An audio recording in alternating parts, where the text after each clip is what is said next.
Welcome everyone, whoever watches this. We are doing today Genesis chapter 5. Now, the majority of what this book is about, or I should say what this chapter is about, is the genealogy of Adam, okay? Or the family of Adam. So there's going to be a lot of stuff about this that you're like, oh, that's kind of boring. I don't, just bear with me, because we do have to go through each chapter one by one.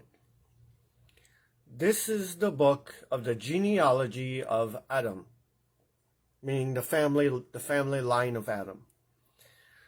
Now, later on, we find out why this is the case, why the Bible and why God goes through the genealogy, is because he's connecting the first man, which is Adam, all the way down through the ages to Noah, all the way down through the ages to Jesus. Okay? In the day that God created man, he made him in the likeness of God. He created them male and female. So he created only two species. There was no transgender. There's no gay, lesbian, none of that. It's man, female. That's it. And he blessed them and called them mankind in the day they were created. And Adam lived 130 years. So he was 130 years old, and he begot a son in his own likeness, after his image, and named him Seth. Now, we learned in the previous chapter that first he helped to give birth to Cain and Abel, okay? So he was 130 years old when he had Seth, which was the third child, okay? And here we have two verses so far. Mark chapter 10, verse 6, 1 Corinthians chapter 15, verse 48 and 49. Okay? So after he begot Seth, begot means became the father of, when it refers to men. Okay? The days of Adam were 180 years, and he had sons and daughters. He had other children. He had Cain, yes. He had Abel, yes. Abel was killed. Then he had Seth. And then he had more sons and daughters after this. It doesn't list the names of them, all of them. Okay? So, it only says he had sons and daughters. So he did have daughters as well. Okay? So, now here's the catch. It doesn't mean that he was 180 years old and he died. No. Because listen to the words. First, he was 130 when he had his son, Seth, right? After he begot son, after he became the father of Seth, the days of Adam were 180 years. So 180 years came after. So 130 before Seth, 180 after Seth.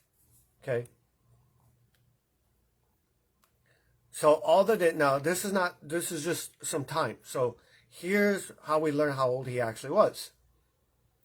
So all the days that Adam lived were 930 years. Wow! Can you imagine being 930 years old? But it makes sense. Think about it. In those days, they didn't have a lot of the nonsense that they have today. They didn't have radiation due to nuclear power plants and cell phones and televisions and stuff like that.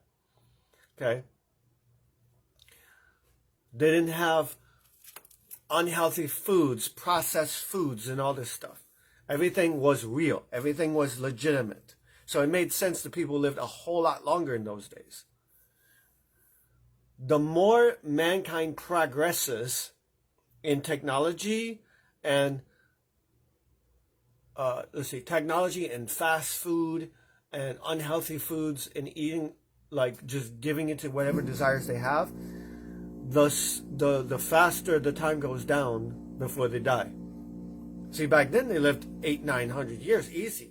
Okay, now we live what, 70-80 years if we're lucky. That's like a tenth of what they used to live. Okay, so that's Adam's life. And here we see Hebrews chapter 9 verse 27. Hebrews chapter 9 verse 27. So we got 3 verses, one in Mark, one in 1 Corinthians, one in Hebrews. Now Seth lived 105 years and became the father of Enosh. Okay. Then after he begot Enosh, Seth lived 807 years and had sons and daughters as well. So all the days of Seth, who is the third child of Adam that we know of, was 912 years. He actually outlived... Wait, hold on. Let me look. Okay, no, he actually... I thought he outlived... No, he actually almost lived as long as his father Adam. Adam lived 930, and Seth lived 912. And then he died. Enosh lived 90 years and then became a father. Think about that. Most guys today end up becoming a father by the time they're 18, or a little bit after that. And it makes sense because we only live 80 years compared to 800 or 900 years. But they were not in a hurry way back then. And they lived a lot longer, so they had plenty of time to create kids. Okay?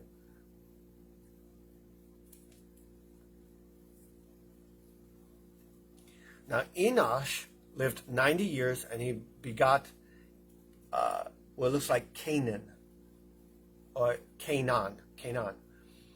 After he became the father of Canaan, Enosh lived 815 years and had sons and daughters. So all the days of Enosh were 900. I got my phone ringing somewhere. I hear it, I just don't see it. Oh, King Family Medicine. Forget that.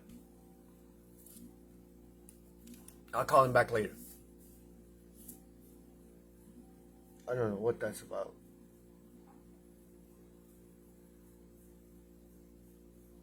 My King Family Medicine was calling, so I'll give him a call right after this.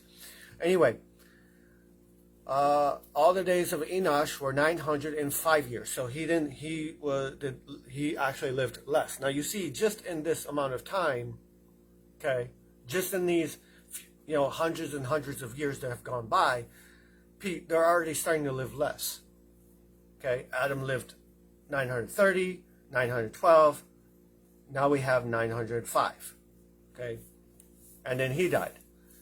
Canaan, the son of Enosh, and I think it's a son, lived 70 years and he begot Mahalalel, if I'm saying that right. Then after he became the father of Mahalalel, Canaan lived 840 years and had sons and daughters. So all the days of Canaan were 910 years. So he actually lived longer than his father. Canaan lived longer than Enosh. Mahalalel lived 65 years and begot Jared. Jared, I think it is. Jared, he begot Jared, meaning he became the father of Jared. He had a child. Mahalalel lived 830 years and had sons and daughters. So all the days of Mahalalel were 895 years. 895. So he's the one that has died the soonest so far of the men. Jared lived 162 years and then he begot Enoch. Okay, Enoch. After he begot Enoch, Jared lived 800 years and had sons and daughters. So all the days of Jared were 962 years. 962. So Enoch actually Jared actually outlived Adam, the oldest one so far. He actually outlived Adam. I see Mark, but I don't see the other ones that are supposed to be dropped, but it's okay. We have Mark, 1 Corinthians, Hebrews so far. Anyway, Jared has now become the oldest man that lived the very longest in that way. Enoch lived 65 years, and then he begot Methuselah. Okay. After he begot Methuselah, Enoch walked with God 300 years and had sons and daughters. So all the days of Enoch were 365 years. So he was only 365. According to the time frame, he still had plenty of more years to go. And Enoch walked with God, and he was not, for God took him. In other words, Enoch never died. Enoch is one of the people in the Bible that never died. He never saw death. He was removed from this world supernaturally. Never saw death. Methuselah lived 187 years, and he begot Lamech. Okay, so he was 187 years old when he had his first child. After he begot, well, we don't know if it's first child actually, because it only names that child's name. So he might have had kids before that.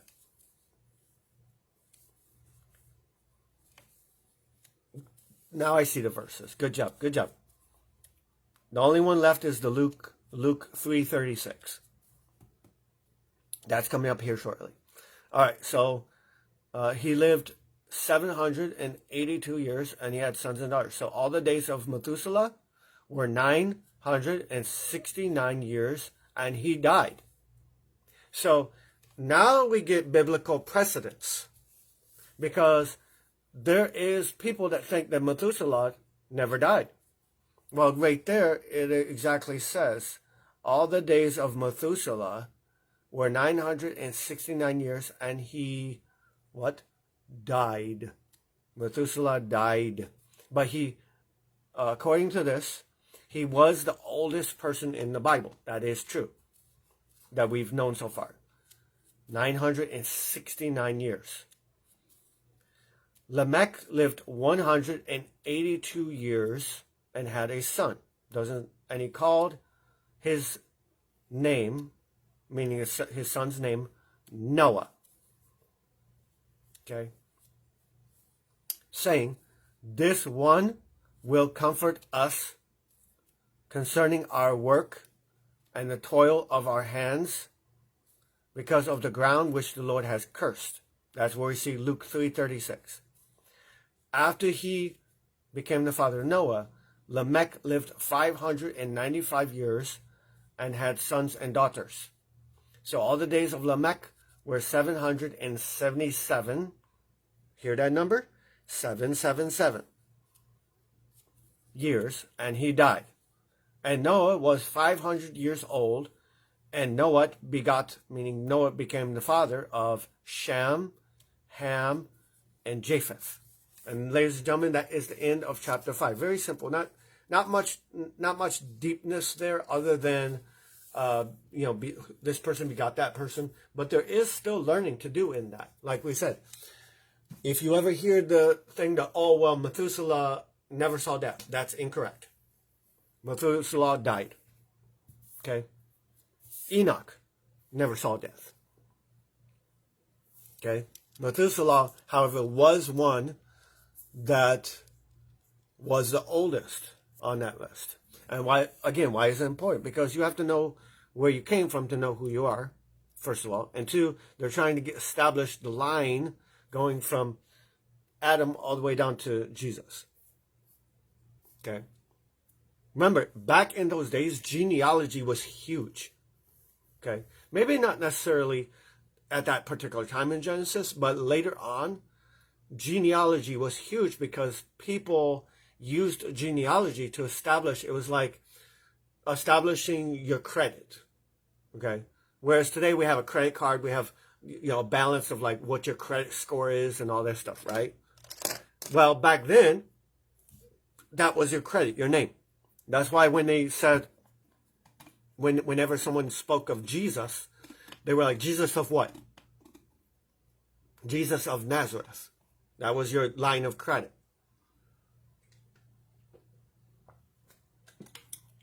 That's why in the Bible, they would often use blank from this city. They didn't really use last names all that much. Too much, if at all. Most of the names in the Bible are the name put with the city. Blank of Nazareth, blank of Bethlehem, blank of Philippi, blank of Caesarea, blank of Corinth. You get the idea, okay? And thank you for your assistance. See you guys later. And by the way, it is about to be Shabbat. So for your upcoming Shabbat there, actually, you guys are actually ahead of us in the Philippines. So you guys are already on Shabbat. Shabbat Shalom. Meaning peaceful Sabbath to you.